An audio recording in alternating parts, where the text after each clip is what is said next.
are these people? People's Dispatch. Hey, did you know that there was a general strike? Holy crap. In Greece. Where? In Greece, yes. Okay. How about that? In Greece. Not to be confused with an oil. And not to be confused with the John Travolta, Olivia Newton-John movie and Broadway play. But Greece, the country, was brought to a halt on Wednesday as a 24-hour general strike brought workers from across sectors. Man, I wish that wasn't illegal here. Education, logistics, construction, public transportation, and health to the streets of dozens of cities. Could you imagine what that would look like in this country? Oh my God. The mass mobilization, which began early in the morning, followed a media strike on Tuesday that included both public and private outlets. Could you imagine the private media doing a 24-hour strike because they were mad at Trump over genocide? Yes, I could actually. Not all of it. Maybe MSNBC and corporate media, maybe, and I wouldn't say Fox or OAN would go dark, but this is across the board. All right. The striking workers demanded the repeal of anti-worker laws, including measures that extended working hours and called for wage restoration. Over the past decade, successive governments, most recently led by Prime Minister Kyriakos Mitsotakis. Kyriakos Mitsotakis. Okay. Yeah, that's right.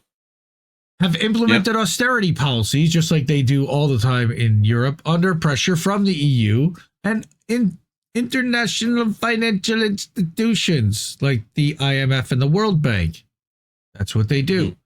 These policies have led to drastic income reductions, with wages remaining about 14% lower than in 2011, according to trade unions. I remember like Yanis Varoufakis. God bless you. He ran that. He was the finance minister when the whole country went bankrupt and Europe had to bail them out. Right? Protesters warned that current conditions mean they cannot lead dignified lives. With a minimum wage of approximately €900, they face housing and food costs comparable to those in European countries with higher income. So, while the government's boasted about recent improvements in unemployment rates, unions highlighted that these figures mask the economy's heavy reliance on tourism and fail to account for poor working conditions. Sure. So, Greek unions emphasize that anti-worker legislation has persisted for over a decade, including wage cuts, freezes, extended working hours, severe restrictions on collective bargaining. And of course, all these policies have only left a small fraction of workers benefiting from collective agreements. So they're cutting down even the number of public sector workers as they privatize, and they're not necessarily unionized. Right? In response, they wanted guarantees of universal public and free education and health care alongside accessible healthcare housing solutions. Like you do. Well, we'd love to see that here, but the large participation in strike and rallies demonstrates the workers' strong opposition to the government's anti-people policies and its alignment with business interests. 5 times fast. Anti-people policies? Anti-people policy. Anti-people policies. That's fun to say. It rolls right off the tongue. The organization reaffirmed its commitment to continue with the mobilizations, aiming to pressure the government to shift its priorities toward addressing workers' rights and peace. That would be nice. Oh, look, they also mentioned Gaza. Hey, look at that. Out of the war slaughterhouses, fund wages, health and education instead. That's right. Yep. That sounds good to me. I mean, any tangible actions. I mean, shout out Palestinian. What's that group? Action Group. Pal Action. Pal Action that shut down Elbit. Yeah. Yep. Yep. I don't know about shut it down, but they're definitely working on it. They're trying.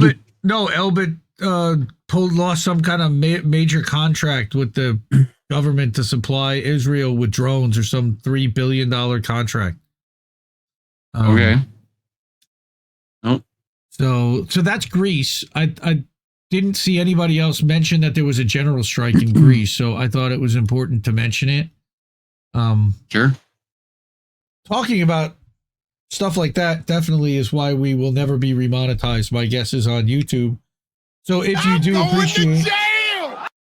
appreciate the reporting and journalism like this and stories like this, let us keep the lights on, keep doing this. Please join that wall of fame if you haven't already.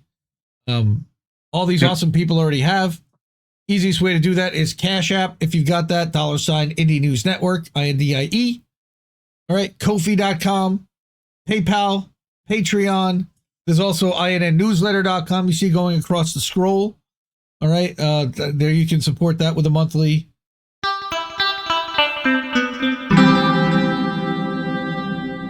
Who are these people?